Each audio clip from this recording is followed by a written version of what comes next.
आज चाहिँ फेरि पनि मसँग यो सामसुङको J2 AC भन्ने मोबाइल चार्जिङ कनेक्टर चेन्जको लागि आएको छ। यसलाई चाहिँ मैले खोलिसकेको छु, यो टाइम वेस्ट नहोस् भनेर। यसको चार्जिङ कनेक्टर चाहिँ पुरै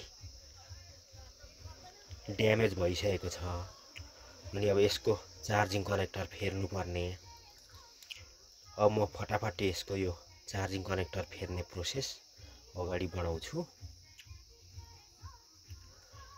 यो पुरै भित्रबाट पनि यो पुरै ड्यामेज,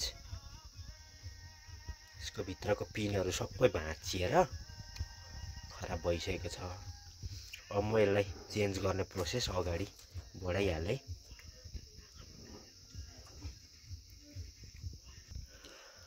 अब पहिला चाहिँ म यसमा अलिअलि पेस्ट लगाइहाल्छु सबैतिर।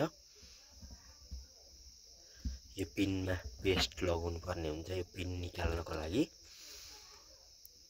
त्यही भएर मैले यसमा अलिअलि पेस्ट लगाएँ। अब म यो कनेक्टर निकालिहाल्छु सोल्डिङ आइरनले नै। यसको यो ड्यामेज कनेक्टरलाई चाहिँ मैले निकालिसकेको छु। यो कनेक्टर निकाल्दाखेरि यसको ट्र्याकहरू कतै पनि ड्यामेज हुँदैन। यो एकदम आरामले निकाल्नुपर्छ, जुन चाहिँ मैले निकालिसकेको छु।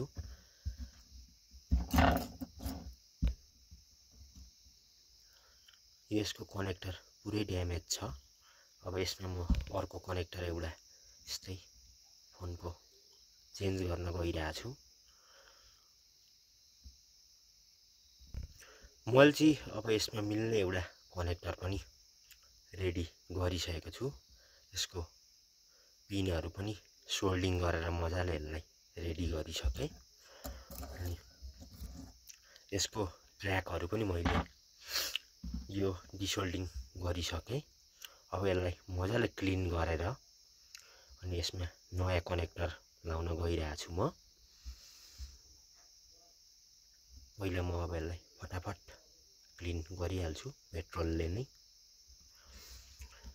यो क्लिन गर्दा ध्यान दिनुपर्ने हुन्छ, यता साइडमा माइक हुन्छ।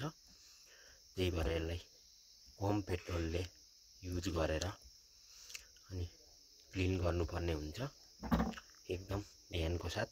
यो माइकभित्र पेट्रोलहरू जानु हुँदैन, खराब हुन सक्छ माइक। अब चाहिँ मैले यसलाई मजाले क्लिन पनि गरिसकेँ, तपाईहरू देख्न सक्नुहुन्छ। अब म यसमा फटाफट नयाँ कनेक्टर लगाइहाल्छु। त्यस पछाडि चार्जिङ पनि टेस्ट गर्नुपर्ने हुन्छ।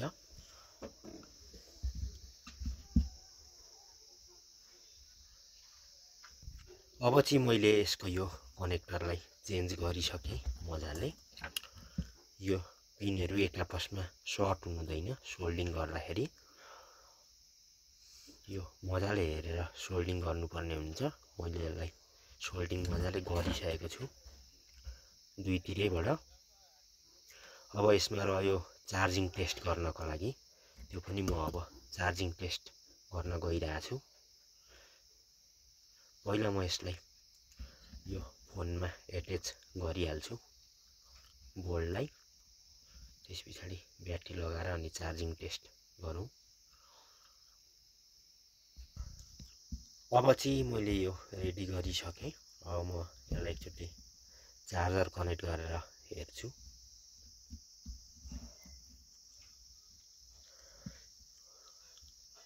यो अब चाहिँ फाइनल्ली चार्ज यो फोनले लिइसकेको छ।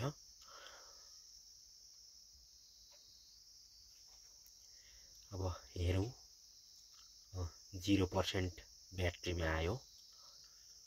अब एकछिन वेट गरौँ 1% हुन्छ कि हुँदैन।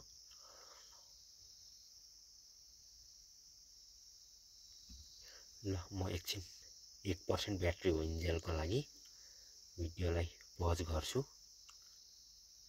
1 मिनेटको लागि। देख्न सक्नुहुन्छ यो ब्याट्री 1% चार्ज भइसकेको छ। 0 देखि 1% मा आइसकेको छ ब्याट्री। ल अब चाहिँ म यो फोन प्याक गरेर अनि कस्टमरलाई दिन्छु। ल यस्तै भिडियो हेर्नको लागि च्यानललाई सब्स्क्राइब गरिदिनु होला अनि भिडियोलाई एक लाइक अनि एउटा कमेन्ट पनि गरिदिनु होला है त। हस्, धन्यवाद।